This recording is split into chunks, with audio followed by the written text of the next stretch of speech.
Good morning guys, panibagong araw, panibagong project naman tayo dito guys. Paglaro araw natin makina natin dahil naghihingi na lang siya ng oras natin. So overhuli natin yung surrender number 3 natin na piston kasi overdue na to. Tara guys, tirahin natin to at baka maunahan tayo. Barinig kita sa mukha eh! Sila lang pala guys kasi mag-video na tayo siyempre. Habang lahat busy, siyempre una kong gagawin, magbibideo muna tayo para kumpleto yung araw natin. Kasi di ba ngayon video for life na daw. I mean pala video is life daw. Kaya hindi pwedeng matapos ang trabaho na walang video guys. So yun na nga guys sa ating plano before natin trabaho guys, yung toolbox meeting tayo dyan. Yun nga, napag-usapan natin niya palagi sa toolbox meeting before tayo magtrabaho na distribute natin yung trabaho at Di totoo yan. bawat tao natin, bawat kasama natin may mga task yan para mabilis yung trabaho natin. Hindi nga. So, kaya pag may guys, may magalang samahan, madali talaga yung trabaho.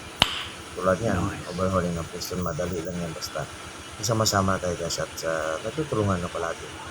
So yun guys, break time natin sa voice over, nakakapagod din pala, tsaka alam ko pagod na kayo sa naiinis na sa boses ko. So, background, pasok!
Natin yung piston guys, so magmerienda mo tayo at baka madimanda tayo nang wala sa oras.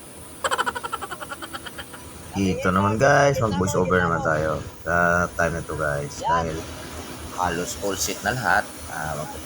Mag-box up na lang tayo ng piston natin. So bago natin ikabit yung piston, pasigurado tayo minimission natin yan. Diyan natin malalaman yung condition ng liner natin. So far yung findings namin pa naman. Di totoo yan. Malayo pa siya sa maximum limit wear niya. And ito na overhaulan namin to guys yung stopping box natin, pero hindi ko kasi na video na dahil busy na tayo sa kunwarian ng trabaho natin. At ito na yung final check sa liner natin. Tinignan din natin yung natin guys, yung effectivity ng cylinder lubrication natin. So all set. So kabit natin guys. Tara, salpak natin piston natin, baka maunahan pa tayo ng iba. Background, pasok.